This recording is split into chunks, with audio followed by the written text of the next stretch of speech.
Hey, everybody. Welcome to It's Not Soccer, It's Football. I'm your host, Daniel Lane, joined by a couple good friends today who can introduce themselves. What's going on, guys? This is Jay. Happy to be here, make a second appearance on the pod, talking about things that happened over the weekend and hopefully the U.S. national team. Some guys, Mason Sheffield. You guys have seen me before. Sheffield United fan, though I'm repping an Arsenal jersey today. Special edition one from Foki Holla. Recommend it if you have not seen his company. He makes some pretty cool jerseys. We'll post the link on the Facebook page if anybody's interested. Nice. I like it. All righty, gentlemen. Well, let's get back into it. It's been a few weeks since we had an episode. Been a lot going on here lately. The part that me and Jay and Mason are all going to enjoy the least is going to be right here when we pull up the table and see where our lovely teams are currently residing. Absolute trash. So Leicester City at the top, they were a team we talked about before the season started. Daniel, can you pull up a picture-in-picture there? Let's see. Is it not showing us like it normally does? No, not sure. All right. Well, let's see. Yeah, hold on a second. It's just being a little foolish on me. So Leicester are top of the table. I think that as long as they stay healthy, they're going to be a team to be reckoned with. There we go. I think it's working now. They are coming off a couple losses, not in great form at the moment, but I think they have a solid enough defense and enough on attack that they'll stay up in that top six. Tottenham are the team that I was really hoping they wouldn't be. I think we talked about this last time Jay was on here because Jose used to be at United. We were afraid that, Tottenham might get Jose's best. I think we all hoped when he came to Manchester that he had been humbled by his experiences and would take a slightly different approach. He seemed to come in at United as good old Jose. At Tottenham, and listen, that All or Nothing documentary could just be them acting for the show, but it seems to me like he has learned a few tough lessons over the years. And if you have Harry Kane and Son in your front line and you can keep people from scoring, you're going to win a lot of games. So Definitely. as those guys stay healthy, they're going to be tough to beat. Yeah. And how big of an impact is Bale going to make as he gets more and more integrated as time goes on? Absolutely. You're going to have Bale and Lucas Moura. Bale and Lucas Moura will be competing for playing time. We weren't even mentioning Dele Alli, who seemed to have fallen out of favor. The new signings they made, Højbjerg, Doherty, they have that's a very, very underrated good team right now. And so we're getting Jose Mourinho a second season, which is usually either a title-winning season or a season where he does very, very well and is usually backed. Second season at United, got backed with players. Pogba came in, and we've seen Spurs not only reinforced, but they've reinforced smart. Højbjerg, a good depth player on his bad days, really good Premier League player, starter. They have people competing at the left back position and up top. They're just a consistent team. If Spurs can stay healthy, I think they could surprise everybody. Dare I say, make a title run. But they don't have the injuries that Liverpool have right now, the inconsistency that Lampard has right now, figuring out Chelsea. And then the rest of the quote unquote big six are not even in the top 10 right now.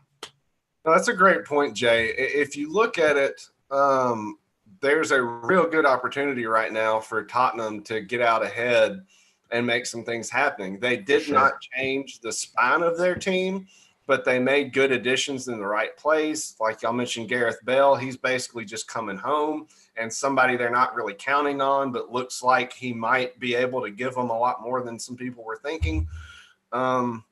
And listen, if Jose can coach, it's always been the personality conflicts that have caused Jose to fail.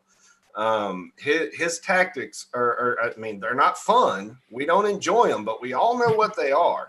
And if he can get that team defensively solid where they're not leaking goals with a front line that includes Lucas Moura, Son, Bell, and Kane, that's going to be a tough team to catch up to, especially if they're able to put a little distance between them and some of the other teams at the top. Obviously, Liverpool's in third. And I'm hearing Joe Gomez got hurt today and is going to be out for a while. I don't know if you guys have heard that one, but that is the one injury they could not afford. And I don't know what they're going to – I mean, I think they're probably going to have to play James Milner as a center back pretty soon. You see Klopp's last post-game interview? He was pretty visually upset and vocalized his disdain for the congested fixture list, talking about how it's hurting them. It visibly is. You know what I mean? Ole Gunnar Solskjaer laid into the schedule after United's game against Everton. His exact quote was, "We were set up to fail." And on top of that, the Premier League voted to not introduce 5 subs. I think the only league in the top European leagues to vote against that. And that's gonna contribute to every team faltering when they do stumble, because teams will stumble and have injuries this season. Well, and to me, it's almost one of those things that kind of the rich get richer and the poor get poorer, right? Your rich big clubs that can stack that depth in, like City and Liverpool and some of those. I mean, does anybody doubt that Liverpool's going to go throw $60 million at a center back in the January transfer window? I mean, no, they can afford it. They could afford it if they wanted to. Yeah, Liverpool can afford to go spend. City can afford to go spend. United can afford to go spend. Chelsea, like the big teams can reinforce if they need to. Plus, they already have that depth. You look at a team like Leicester. I mean, if they get Jamie Vardy and, another defender hurt, they've done well to manage with some center back injuries as it is. But it's going to be hard. And you're seeing Everton, they were a team that started off real hot that we'll get to in a second. And, Luka Digne gets suspended. Richarlison gets suspended. James Rodriguez gets hurt. All of a sudden, they're not quite the team they were anymore. And so, that depth in the big clubs, I think, is really going to play out over these congested fixtures. Now, on the opposite side of that, a lot of those big clubs are in more competitions, right? So, like, it may work itself out and kind of balance in the end. Obviously, Southampton in fourth. Look, I love Danny Ings, but with him hurt right now, they're gonna have to figure out a way to make it through these next few games until he gets back. I think James Ward-Prowse has been playing very well. He's knocked in some good free kicks, but they're a team that I think could fall back to the pack over the next month or so without Ingsy. Chelsea at fifth. I do think Chelsea's hit their stride a little bit more than we saw in the beginning of the season. Exactly what I was gonna say. I don't know if that's a trend we're going to see, but I'm definitely anxious to see if they can continue that success that we've seen the last few weeks since the consistent installment of Mendy and center back Thiago. But I don't know who it is to credit or if it's both of them specifically. I mean, both have played well, but their defense has looked solid and their attack has been there since the beginning. Thiago Silva, right? Yes, Thiago Silva. Okay, yeah. I think real quick, Jay. Yeah. I think in our last episode, we actually talked about this where we said there's no way Chelsea spent all that money and they're going to count on Kepa to get them through the season. Like, we had no doubt they would go buy somebody and they got Mendy. But go ahead, Jay. No, I was going to say, to Mason's point, I think Chelsea have spent money well. And I think, unlike United, their talent, I think they're too big to fail and fall out of the top 4. I think Hakim Ziyech, the guy who helped, get Ajax to the semifinals of the Champions League 2 years ago, almost, I think they beat Real Madrid. I forgot who they ended up losing to, but that guy is a magician on the ball. And you got Timo Werner. I think they're too big to fail, and I think Lampard's gonna have enough time to figure it out before they're hit with a huge injury crisis or risk getting out of the top 4.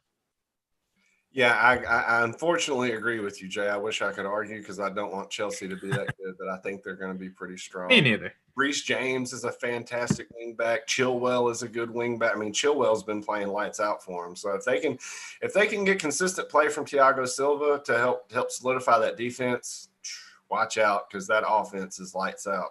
Dude.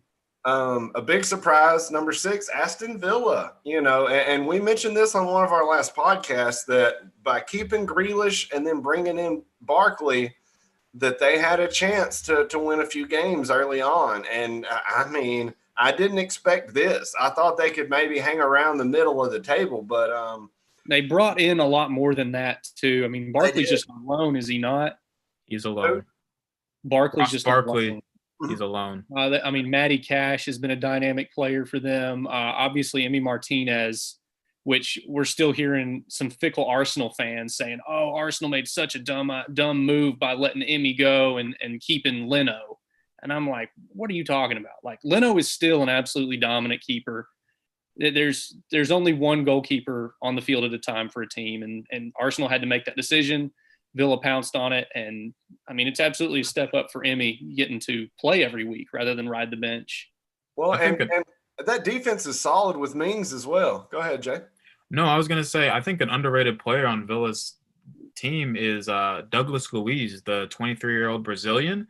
Yeah. And one thing that a lot of people don't know is Villa have rich owners, and they can not only attract better players, but they can pay them. And I think that's the big difference is a lot of these players aren't necessarily going to a Tottenham or a Leicester because Villa can afford to play these guys. So they're going to go where A, they can get game time, and B, get paid just as well.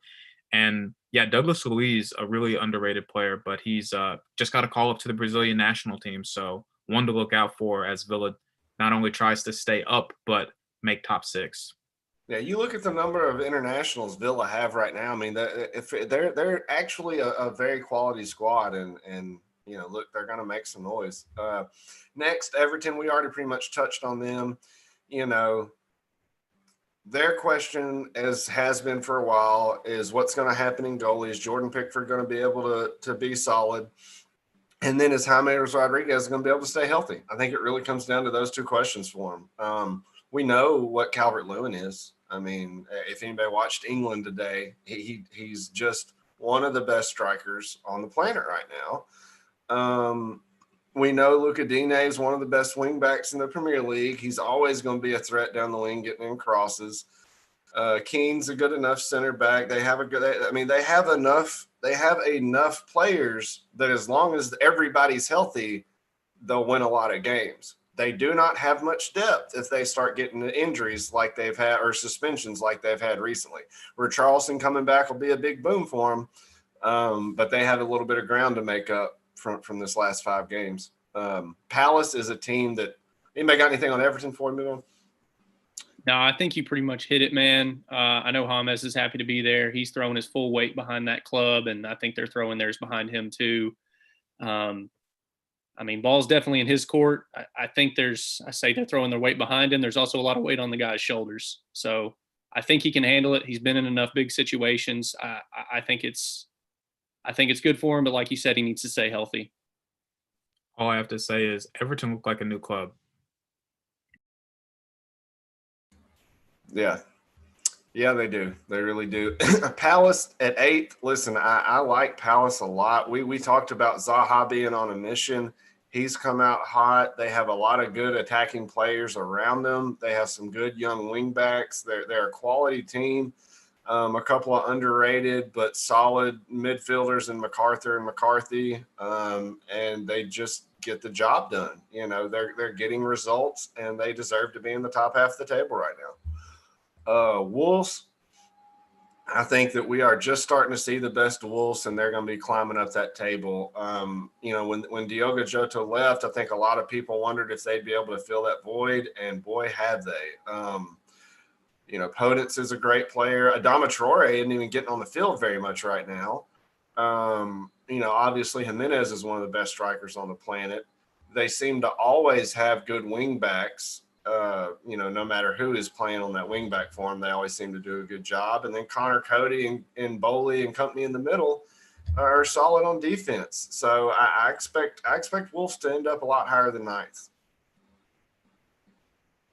Yeah, I see a lot of parallels between Wolves and Southampton. They both have systems coaches, and with Nuno having that connection to George Mendes, he's almost got an infinite amount of clients, you know, because Mendes is a super agent. So they're getting in those Portuguese players, those European players on a consistent basis and at pretty cut rate prices because of their relationship with Mendes. So I could see them finishing top 6 for sure and playing in Europe next season. They're currently joint tied with Tottenham, Leicester, and I think a couple others goals conceded per match. They're sitting at 1.1. And that alone is impressive, like we were talking about their defense. But even more impressive than that is they've actually already conceded 3 penalties as well. So, I mean, you got to think that their defense is actually trending even better than that statistic shows. I do see them finishing higher than 9th. Yeah, I think so too. Obviously, we got a couple more teams that'll probably finish higher than where they're currently sitting in Man City and Arsenal. I think Kevin De Bruyne looks like he's coming into form. I think Man City are going to start moving up that table. Penalty. That penalty was not great, but that game he looked fantastic. So glad I captained him last week. He looked fantastic during that game. I mean, just sharp, great passes, making, he's one of the few players that passes guys open at the Premier League level. Just phenomenal touch on the ball. But, unfortunately for City, they're yet another team that are getting hit by what we talked about earlier with all the fixtures and the injuries. Ake limped off for the Netherlands. Isn't he from the Netherlands? He limped off. He went Dutch. Off the Netherlands in their game last night. Our boy Donny van de Beek with a nice goal for the Netherlands. I'm glad somebody shooting these days. But, I think that Ake injury could end up hurting City a little bit. We'll see how serious it ends up being. But I don't think City's going to do anything but continue to climb that table, and I don't think anybody here is going to argue with that, really. I think the advantage City have is they have a coach who's been there for 3 or 4 years, and so even if they have injuries, they're going to know how to handle them because they've been working. The more mature players, the experienced players have been there for a while, so they know what to expect. They know the examples to lead for their newer teammates who've only been there for a year or two. So it wouldn't surprise me if City are called title contenders by the new year. Yeah, absolutely. Arsenal, haven't had a great run of games here lately. You would think that they would get it turned around. I don't think Partey getting hurt is going to help them any, but I think over the long term of the season, Arsenal are going to win enough games that they'll be, 6th, 7th, somewhere in that range. I like how you said they haven't had a great run of games, but they beat Man U like 3 games ago. That's not saying much, though. It's not saying much, is it? They've lost 3 and won 2 in their last 5. That's not a great run of games, and the teams they beat. I was just poking fun at your team, honestly. Yeah. I mean, listen, if you think beating somebody who is 14th in the table is something to write home about, go for it. But they got us. They definitely outplayed us when they got us. So here's a fun one though. Their highest rated player currently on average is their new center back, Gabriel. And I said multiple times on this show, I desperately wanted him at United, and he's going to be a great player for them. He's looking great for Arsenal, and they've absolutely got a piece. I mean, foundation for moving forward. I think the most infuriating thing for Arsenal is there's a consistent complaint that they have everything locked up on defense. They got that defensive mid with Partey in there, El Nini in there. Ceballos is a little creative, but he still leans a little bit with the defensive side. They're missing that absolutely dynamic, creative offensive midfielder. And it's almost like, man, if only they had one they could play, like maybe Mesut Ozil. If only they owned Ozil or something. Like, what in the world? It's so like, it's like this is exactly the missing piece, and they won't play him. Yeah, I do like Ceballos. I think he's a good player. I think once he kind of gets more used to the Premier League, he'll be able to give them something. But I agree. They need a Kevin De Bruyne, a Bruno, a somebody that can help them, kind of unlock passes. Because we all know what Aubameyang can do if he gets the opportunities, right? It's just a matter of getting him the ball. And I think Lacazette has been pretty underwhelming. I've not been impressed with him much this season. I thought he was a little diminished last season, and I don't know if he's an Arteta player. Gave him a new contract, he may be on his way out the door at some point for Real City. I've never felt like he was an elite striker, and I don't think I've seen anything to change my mind recently. We're talking about Lacazette? Yeah. Okay, sorry. I was saying they just gave Aubameyang a new Okay, sorry, I thought you were talking about Obama. I was like, no, he's pretty good. He's okay. No, yeah, He scores your goals. yeah, Bamian's top 5 on the planet. Has been. Okay, cool. I misheard. That's my bad. No, good old Lacazette. So yeah, that's Arsenal. I think they'll climb up the table some as we go. West Ham have a pretty solid squad. I think they'll be able to definitely avoid relegation, probably hang around the middle of the table, give some teams some fits here and there. I infuriatingly agree. They've turned it around from last season. I mean, they were flirting with relegation last year, and I had them preseason getting relegated. If they keep playing like this, I think you're right, middle of the table.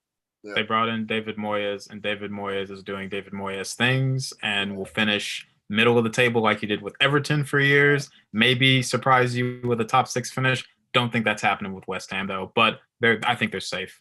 Big facts. Totally agree. And then we got Newcastle, who, as long as Callum Wilson and company stay healthy, and of course he actually picked up a knock in their last game, so funny I'm saying that. But, if Newcastle can stay healthy between Saint-Maximin, Callum Wilson, a handful of other players, Jamal Lewis, I think they'll be able to stay up. I don't think they're going to crack the top 10, but I think they'll be able to stay up and probably finish around where they are right now. It even hurts me to say this. In 14th is Manchester United. We can skip it. We can skip it. It's fine. In 14th is Manchester United. Unfortunately, a lot of our best soccer has been getting played in the Champions League until recently, and then we decided we didn't want to play in the Champions League either. But it's just same old story, different day when it comes to Ole.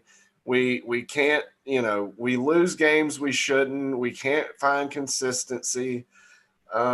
His tactics are, hard to defend. When Donny van de Beek is starting every game and banging in goals for the Netherlands, but he can't touch the field. Meanwhile, Juan Mata and Scott McTominay are logging game after game. It's hard for me to defend the guy. It really is. I love him. I want him to succeed. But and my understanding is his target was Grealish. He didn't really want Van de Beek. He felt like Van de Beek was kind of forced on him and plays the same position as Bruno, so he kind of has it in his head. He can't play them together.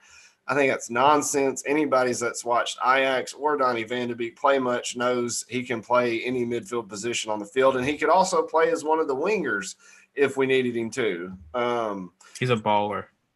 He's just a fantastic. He plays so smart. He's always high energy. He's always making quick, smart, incisive passes.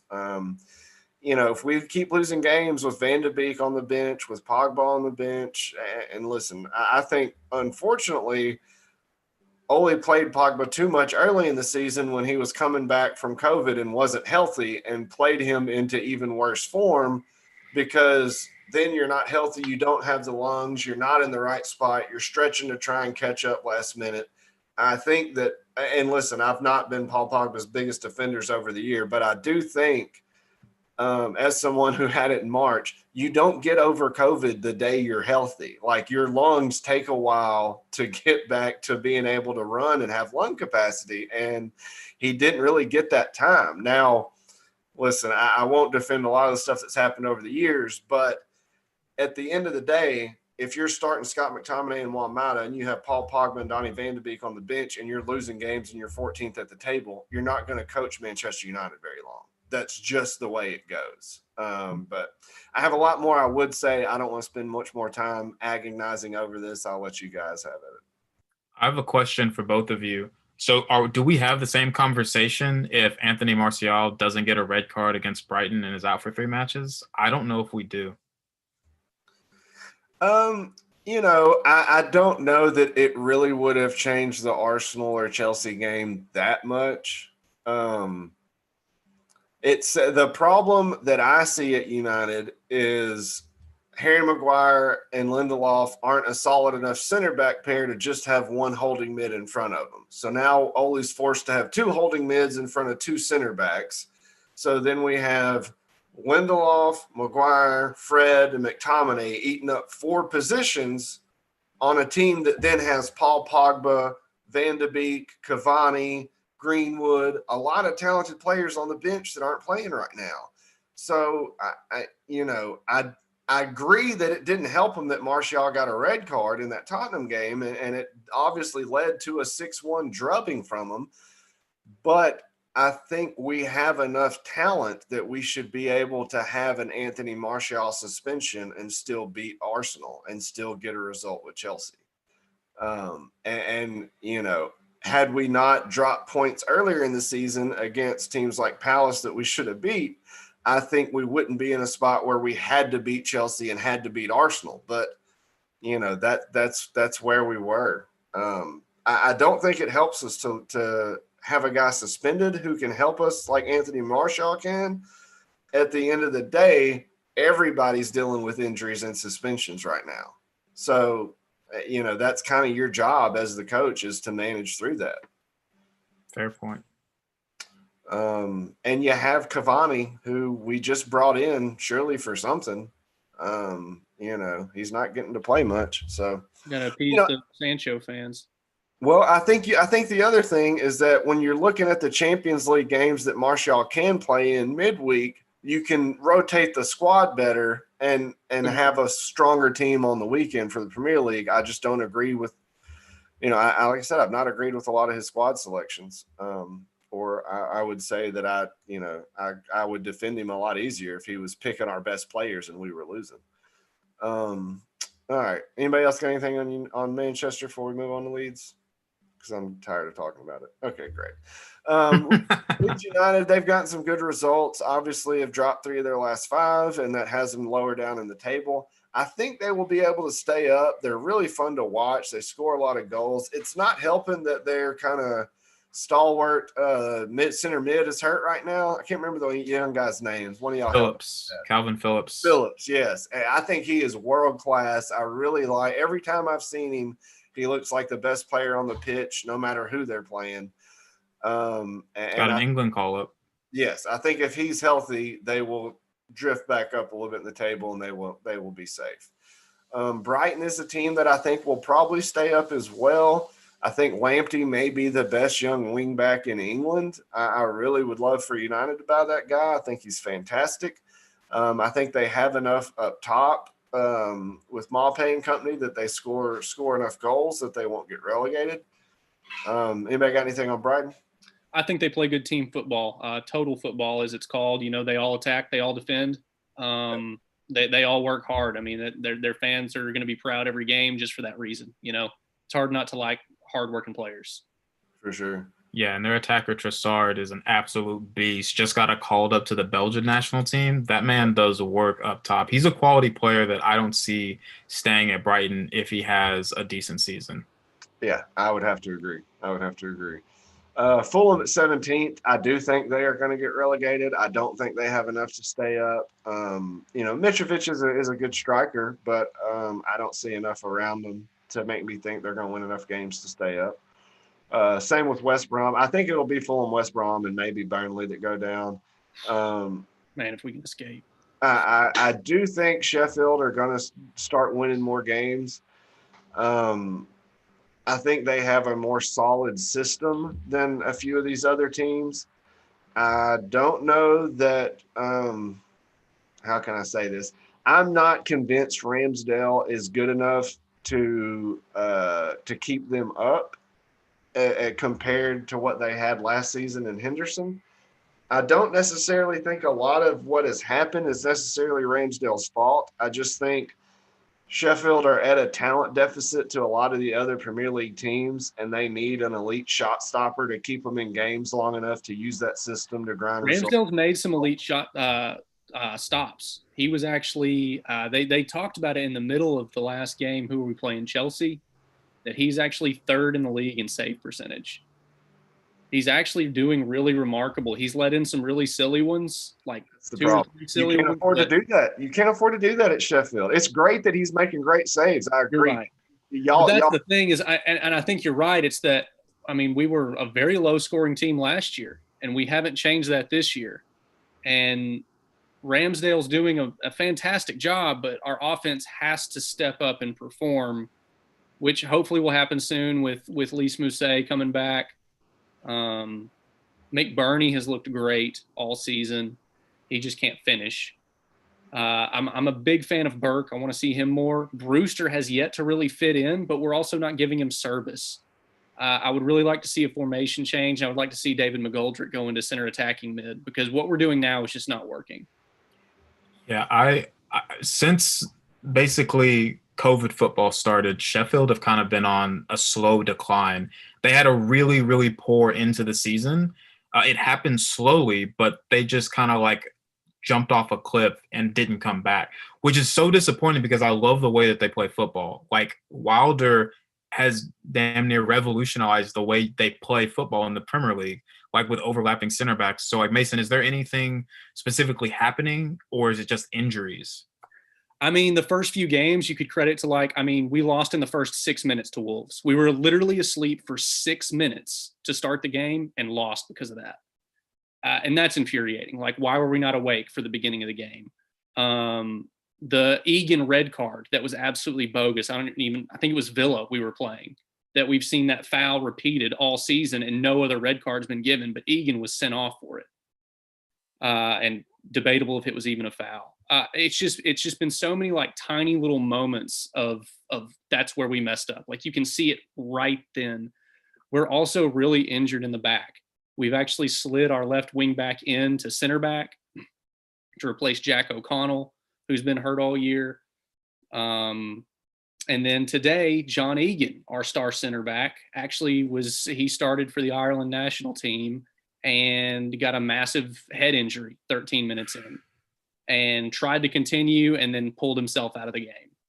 So I hate to see it. I mean, that's where I'm not a fan of these international breaks right now, especially like it's affecting the small clubs in that situation. If only they had 5 subs they could use. Right. I mean, it's been frustrating, but I'm still really hopeful. I'm still really optimistic. I still like what Wilder's doing. I'm not calling for Ramsdale's head like a lot of these fickle fans are. That's super, super frustrating. He's not Dean Henderson. He is a different goalkeeper. They have different styles. You can't pin it on one person. We've got to do better all around as a squad. We've got to finish games and keep playing the Sheffield United way. So, yeah, I just don't see a lot of differences in your roster other than that from last season. And those handful of slide-in goals that could have been saved have been the difference in, at least 6 points I can think of. So, I mean, I can see where you're coming from and not wanting to put it all on one player. I just think if you're going to run the system you guys do, you can't give up those lax goals. Y'all just have to be super solid on defense to win enough games.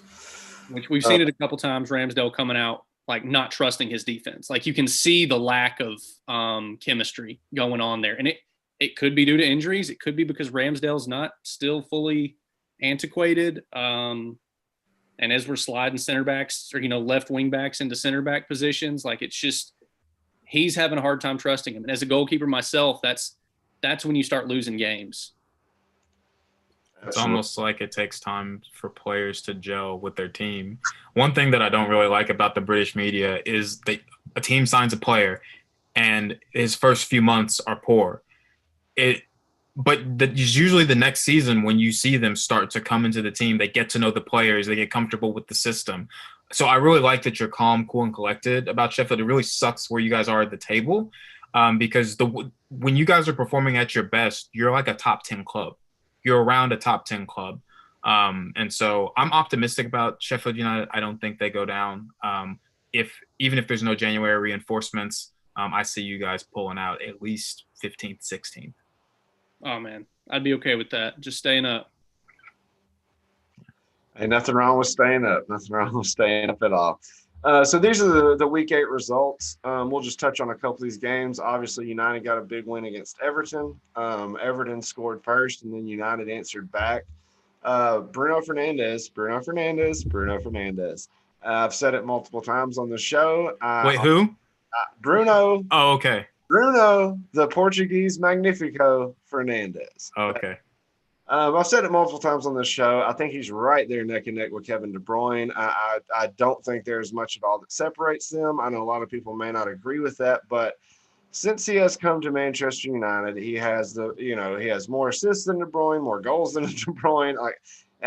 He is performing. You look at the stats, you look at the leadership qualities.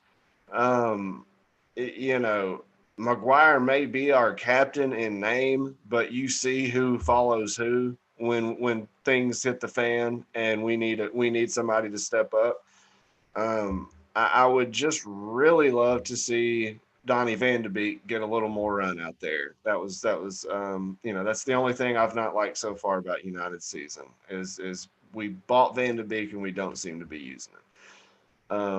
Palace and Leeds. Look, Palace is getting some good results. Zaha is in really good form. As long as Zaha's in form and his mentally wants to be at Palace and is wanting to help them win games, they will win games. He's a very, very, very good player. If anybody is curious what counterattacking football looks like, watch any Crystal Palace game. They are the best in the league at counterattacking. Well. Yeah, they do it well. They do it very well. Chelsea with an impressive win over Sheffield 4-1. That Chelsea, look, Timo Werner is such a talented striker. Once everybody gets integrated, Lampard figures out who his best 11 are. With all that attacking talent and the solid defensive improvements they've made, it's going to be tough to beat them later in the season. Ziyech torched us. He looked fantastic, man. He was absolutely burning our midfield. I will say, Sheffield got one goal. That first 10 minutes of the game, we looked like the team, man. Yeah, y'all came out that good. Goal was gorgeous. Yep. Yeah, one thing I noticed about both teams is the goals that happened, how many were scored? 5? 4 were all due to poor set-piece defending on Sheffield United and Chelsea. I think that was a very wide-open game. You guys came out the gates. I thought you guys were going to at least get a couple more goals. I was going for a draw, man, and then after that first 10, 15 minutes, we just collapsed. Yeah. I don't know what happened. I want to offer a counterpoint, Daniel. It's about Timo Werner. I think he's a very talented striker. He's also a very wasteful striker. He's really good about getting into positions, but he missed 2 goals that should have been goals for Chelsea. They still won the game. Like that. I love strikers like that. And listen, I'm obviously a horrible player, but I'm kind of the same where if you're good at getting into space, you're going to get more chances than most people do. And you're going to have more chance to miss. But I would always rather have a striker that gets 6 shots off and only 2 of them hit frame than have a striker that only gets 1 shot or 2 shots off over the course of a game.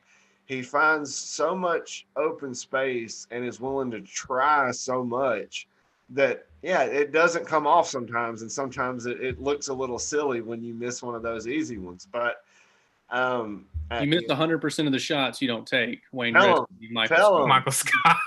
But here's the thing, though. When Pulisic comes back from injury and Werner's missing those shots, and Pulisic's been Chelsea's best attacking player when he's fit, Werner could find himself on the bench if he's not putting them away. See, I think because Werner can play any of the front 3 spots, he's going to be on the field most games. It's going to be hard to not have him in one of those front 3 spots. We might have to agree to disagree, because if Ziyech is starting up top, Pulisic's usually a starter.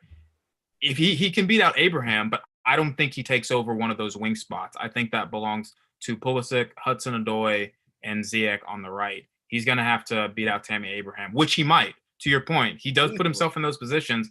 I just don't think he's beaten out one of those attacking players for a wing spot. If you were telling me I could have one of those players at Manchester United, I'd take Timo Werner 7 times before I took Tammy Abraham once. I would too. Abraham scored, though, in the last game. Yeah, he's a goal scorer. He's just not near as talented a player as Timo is overall. That's fair.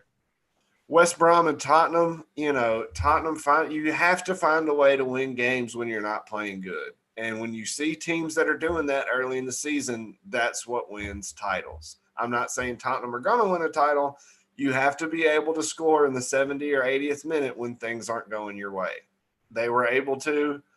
Like I said, I'm not liking what I'm seeing out of Tottenham.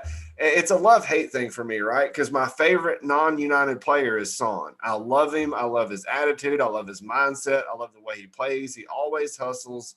If you watch that All or Nothing documentary, he was begging them to let him play with a shattered elbow last season.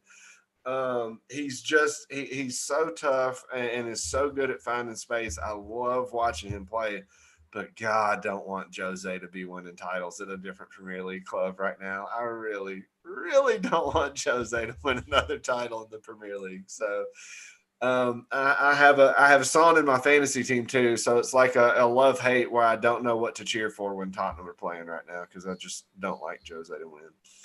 One of the funner games to watch where only one goal was scored, Leicester and Wolves. So much quality. Both teams are so good. Jamie Vardy is Jamie Vardy. So, no surprise there. But just a really fun game to watch for only one goal to be scored. Obviously, the game of the week, City and Liverpool.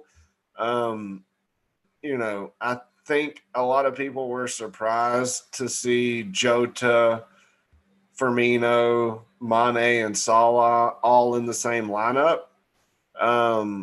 I wonder how often we're going to see that from Klopp.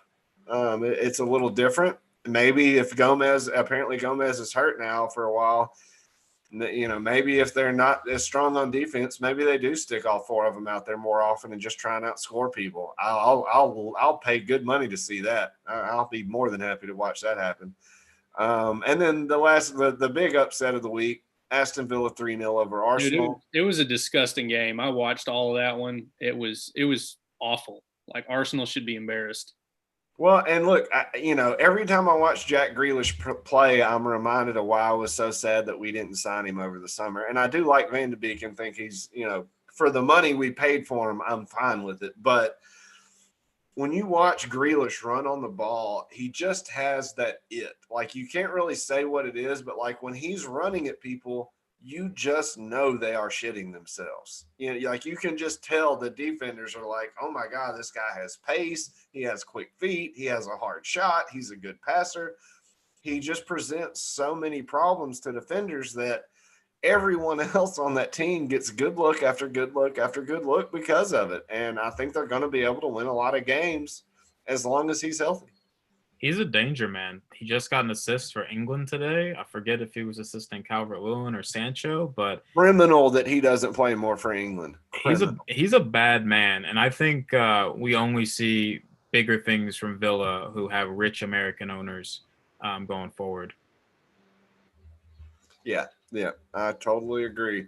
We'll highlight just a couple of the games coming up. Probably the funnest game of the week. Tottenham City, Tottenham have been on a roll. City just had another injury from Ake today, so we'll see what back four they come out with and how good Kevin De Bruyne's able to play to carry him. But look, if Tottenham win that game, that does really kind of put Tottenham in the driver's seat right now. That'll be a good one to watch. It will. Any of the other games, that Liverpool-Leicester game is going to be a tasty one as well. I have a feeling both these games are on Peacock because why wouldn't they be? But I'll be interested to see if Southampton finally can kind of start falling into place a little more, if they can keep their ascension going against Wolves. It's going to be hard to beat Wolves without Danny Ings, I can tell you that much. Yeah, Leeds United, Arsenal. Happening, I'm very interested in Leeds United versus Arsenal because that's going to be an open game because Leeds just don't defend. Defending is second nature, and in Arsenal they play really attractive attacking football, and they can do a counterattack if they need to. So I'm expecting goals from that game. And to point this out, Leeds, just like Fulham and who's the other promoted? West Brom. West Brom are the three most goals conceded of all the teams. Yep. Just like every promoted team in existence ever was, except for Sheffield United last year. We actually could defend, but that's what happens to every promoted team is they can attack, they can't defend. So those are usually going to be some high scoring games. Bet on the over if you're a gambling man. I think the difference here is Leeds United can score more goals than mostly newly promoted teams. Like the first game, Liverpool 4-3. Most promoted teams aren't putting 3 goals up on Liverpool. No. So this is I love the unpredictability of Marcelo Bielsa, and I love a good Leeds United game. Yeah, that is one I'm very excited about. Nice, nice. So there were some internationals today. We'll just run through real quick. The main one I wanted to touch on, we already talked about a little bit. England. I was so happy to finally see Jadon Sancho, Calvert-Lewin, and Jack Grealish as a front three. I've been hoping that Southgate would finally get over his Mason Mount boy crush and play his best 11. The team behind that front three wasn't my favorite, but if England can consistently get Sancho, Calvert-Lewin, and Grealish on the same page as a front three, they will be tough to beat in the Euros. I think there's enough midfield and defensive talent on that team that if they can get the right combination behind that front three, they can really make some noise. Daniel, I don't have a ton to add to that. I think England are a very strong upward, trending team. I think Gareth Southgate needs to stop trying to force 5 fullbacks into every England national team call up. The way he played with Reece James today was fantastic. I think if Gareth Southgate can get over his favorites and play the best team out there, England have a real good shot at the Euros. I'm honestly really disappointed that neither of you mentioned that your future star, Dean Henderson, got his first time in. He did 45 minutes. That's right. He played a half. He didn't start, his first time in the England top team. Yeah. So happy for the guy. Also want to give a shout out to United player Scott McTominay, who played center back again for Scotland and knocked in a penalty in their shootout against Serbia to qualify and go forward. So good for him. McBurney scored him one too in there. Nice. Yeah, Scott McTominay is the Swiss Army knife utility man. He can do a little bit of everything.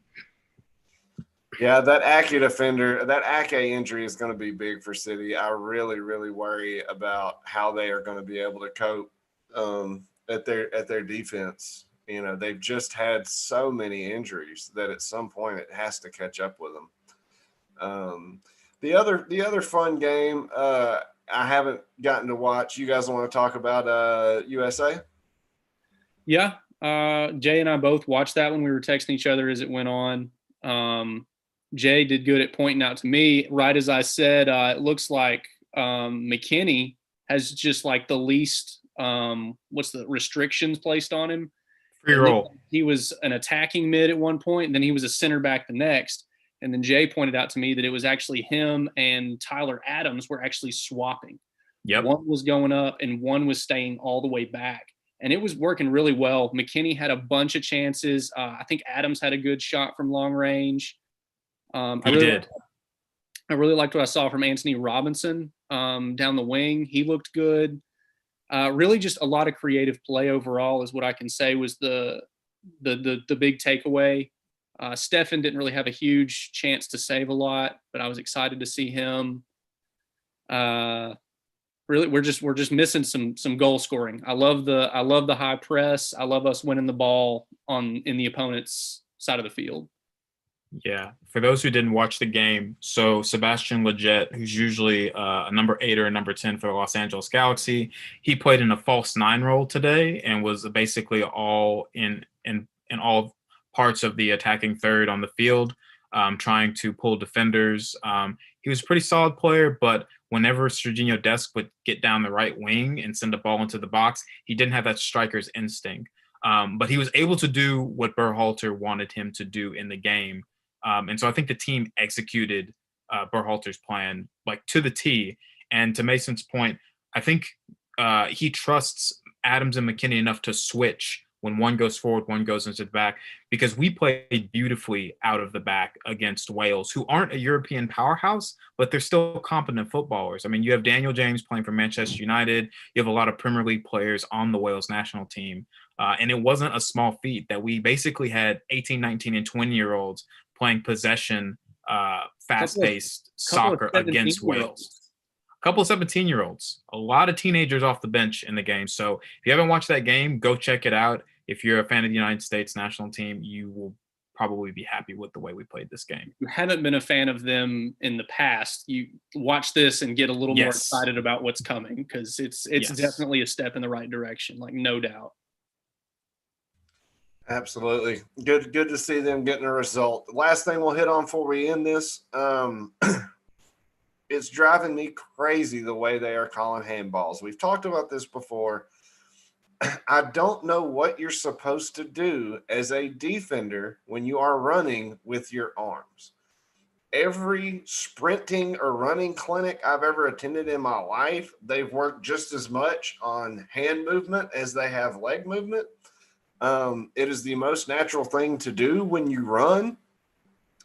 And if I was an attacker, like I've said on the show before, I would chip the ball up at every defender's arm anytime I was outnumbered as an attacker in the other team's box and try and get a penalty.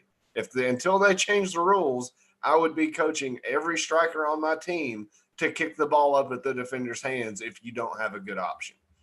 Anybody got any thoughts on the handball? I think that's a way to exploit it, no doubt. I don't hate the handball as much. I mean, if it inhibits the path of the ball, I think that should be the rule. I just don't like somehow how it's interpreted a little bit differently depending on where it is, how close to the chest, this and that. Are you referring to the Liverpool City one? Well, there's been plenty of them, but yeah, I mean, if the hand being in a natural position, and they're calling it different in different games, where and that's my issue with it. It's not so much the rule; it's that they're calling it differently. If the Liverpool one, yeah, that sucks. The guy did everything he could to not handball that, and intent has to matter. It has to. I mean, I agreed with that handball call. It was one of those that I was like, that sucks. That just sucks. I'm more irritated with the offsides than I am. We're going to get into that too. Don't worry. That's next. Okay. So I don't have much to debate or add to the whole handball thing, but I do have a question, especially for you, Mason, because you're a fan of all sports, including basketball. When the ball rolls off someone's leg, it's a foul. It's a technical foul. How do you feel like that should be applied in the similar way with the handball rule, or what do we see as fair, guys? Because every week the headline is the handball or an offsides, not the game. I think you have to go back to what it was. I think those basic three tenets of distance between the ball and the hand. Was it hand to ball or ball to hand? And was the hand in a natural body position? I don't know what was like. I understand that leaves a lot of subjectivity to the refs. The rule now leaves subjectivity to the refs because they're not calling it the same way. So obviously it's still subjective even with it this way. I just think you have to take into account, was somebody running with their hand in front of them in a natural motion and 3 feet away, somebody kicked a real hard cross in that they had no time to move their hand away from. To me, that can't be handball. It just can't. Or every game is going to turn into get in the box and chip it up at somebody's hand. On the same note, if you were to say that, then if they were to go that route, then I would coach my defenders to have the most massive arm swings at all times. Well, no, because once it becomes an unnatural position and you're running like this. But I mean, if you're just making big strides, there's leeway to look at it either way. It will always be harder on the defender. I'm in favor of a well-defined rule rather than something that, as you said, is subject to interpretation. As long as it's well-defined and well implemented, that's really what I would rather have more than controversy every week. Well, the problem is what's a natural position, right? Because that's what they're saying. So like if you're running, this is a natural position. If you're standing still, hands at your sides is a natural position. So like that's what I'm saying. Either way, it's still subjective. But I think that's hard though, because a natural position, we use our arms and hands every day. So what's natural in real life is not natural in the game. So there's that gray area. I'd like to see something where if you think it's a handball, go use VAR, and if the ball is traveling so fast that it hits the player's arm before the player's arm registers it or makes a motion, I don't think that should be handball. So if that's ball to hand, and I think that would cut out a lot of the gray area. But again, there's a lot to this rule other than just that.